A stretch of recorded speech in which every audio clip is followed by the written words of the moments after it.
Hey, what's up, AP people? Short video for you today on key compromises in U.S. history that you absolutely positively must know for your APUSH exam. Let's get going.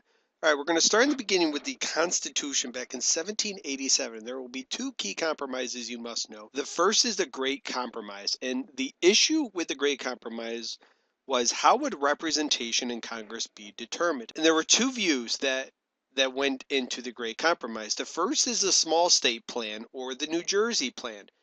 And this called for a one house legislature that would be based on equal representation. So the small states will like this because they can't be outnumbered and everybody has one equal vote. Well, the large state plan or the Virginia plan is not going to like this idea at all. They feel we have more people.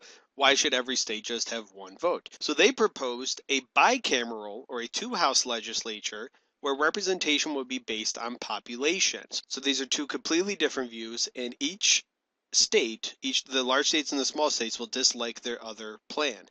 So the result is what is known as the Great Compromise, also known as the Connecticut Compromise or the Roger Sherman Compromise. And what this creates is a bicameral, or again, a two-house legislature, and one house would be based on population in the House of Representatives. The other house would be equal representation, or the Senate, and 2 senators per state. Now, keep in mind, this population would be taken every 10 years through a census. So every year that ends in a 0, there will be a census taken, and the amount of population in each state determines how many representatives that state would have in the House of Representatives. Here's a nice chart I found online. If you want to pause this, take a look at it. It explains everything I just did in more detail. Now, once they settled the dispute with representation in Congress, there was another issue that needed to be settled, and that was how would representation for slaves be determined? And there were two different views, as we will see. The North says slaves should not count towards representation since they are not citizens, and the South felt that they should count towards representation since a large portion of the Southern population was based on slaves, so they didn't want to be left out and be outnumbered by the North. So the two sides get down, they hammer out what is called the 3/5 compromise, and 60% or 3 out of 5 slaves will count towards representation in the House. So if you have 100 slaves living in the South, 60 of them will count towards population in that census taken every 10 years. Okay, we're going to flash forward a couple years, and we have the Compromise of 1820. And the issue with this is this deals with land from the Louisiana Purchase. And one of the first state that applies for statehood out of this Louisiana Purchase area is Missouri. Now, Missouri petitions to enter the Union as a slave state. And this is tricky because it would upset the balance of free and slave states. Remember, it was important for each type of state, free or slave, to have equal representation at least, so that they couldn't be outnumbered in Congress. So my political hero, Henry Clay, comes along and he saves the day. 3 aspects you must know, each and every one of these aspects. Take a look right here, and here is Missouri. The first one is Missouri would enter as a slave state. So all the orange states here, or territories, these are slave holding areas. The second aspect is Maine, way up here in the north, would enter as a free state. So Missouri comes in as a slave, Maine is a free, the balance is preserved. There's this magical line of 3630 north. Everything above this in the future, so if, let's say right here next to Missouri, this were carved out, this would be a free state. Down here, this were carved out, this would be a slave state, and this applies to the Louisiana Purchase territory. And the result of this is it increased sectional tensions between the North and the South. That balance is that much more important. And we'll see 54 years later, this is actually going to be overturned by the Kansas-Nebraska Act, which will be a major cause of the Civil War. 30 years later, Henry Clay is back. He is 73 years old in 1850, and he saves the best compromise for last to preserve the Union. Here he is delivering a speech to the Senate. Vice President Millard Fillmore, who goes on to become president, is right up here listening. Everybody just loved that great orator and loved to listen to him speak. So here's the issue. 2 years before, in 1848, the U.S. gains the Mexican Cession, all that land, California, New Mexico, Arizona. And the question is, what is going to happen to this land? Will they be slave? Will they be slave states, or will they be free states? Well, after lots and lots of haggling, 5 parts come through. And the first one is there's popular sovereignty in the Mexican Cession. And what that means is people living in those territories get to decide if they're a free or a slave state. Not the government, not the national government, not politicians, people living there. So if you're living in the territory of New Mexico, let's say, you would get to vote on whether New Mexico should be a free or slave state.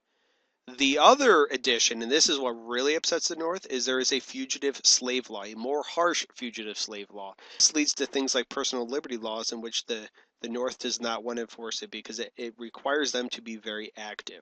In Washington, D.C., we get rid of the slave trade, not slavery, but the slave trade in Washington, D.C. California is going to be admitted as a free state. And finally, Texas, which is claiming some of this area of land next to them, they are paid, let's just say $10 million for a boundary dispute. And the significance is this absolutely pushes the Civil War back 10 more years and allows the North to become more industrialized. And this is the last hurrah for what has been called the Great Triumvirate. Henry Clay will die 2 years later, Daniel Webster will die 2 or 3 years later, and Calhoun will actually die in 1850. So this is the last time that these senatorial giants are together. All right, the final compromise we'll talk about is the Compromise of 1877. So here's the issue. Who won the presidential election of 1876? We have two candidates. Samuel Tilden is a Democrat, and Rutherford B. Hayes is a Republican. Here is Tilden, here is Hayes. 3 states sent back conflicting electoral results. In other words, there was no clear-cut winner, and that was a total of 20 electoral votes. So we need to figure out, they need to figure out, how are they going to divide up these 20 votes. Now, Samuel Tilden needed one of those 20 votes to win a majority of the electoral votes and become president. And another thing I didn't mention is Samuel Tilden ends up winning the most popular votes, but he does not win the most electoral votes. Hayes is declared the winner. They end up giving all 20 of these votes to Rutherford B. Hayes, the Republican. And once he becomes president, there is a deal that is set into place. And the biggest one you need to know is Reconstruction is over. In 1877, the federal troops are removed from the South. So since 1865 until 1877, the South was divided into these 5 zones, military zones, in which generals would be in control of during Reconstruction. This is over as a result of the Compromise of 1877. You need to know Reconstruction ends. Also, a Southerner must be named to Rutherford B. Hayes' cabinet, and the South is given lots of money as well to help prepare and eventually get them to try to become industrialized. So a result of the Compromise of 1877, Reconstruction is over, military is withdrawn from the South. Please know that. All right, thanks for watching, guys. Hopefully you know more about these compromises than you did before. I would be shocked if you don't see them on one of your tests. If you have not already, please subscribe to my channel. Many of you have spread the word. I appreciate it. Please, every time you watch one of these videos, if you find it helpful, post on Facebook, post on Twitter. Tell your classmates about it. I want to reach as many people as possible. Please help me out. If you have any questions, please feel free to leave them in the comments. And also visit my new site, APUSHreview.com, which will have lots of stuff there for you as well. Thanks for watching. Have a good day, guys.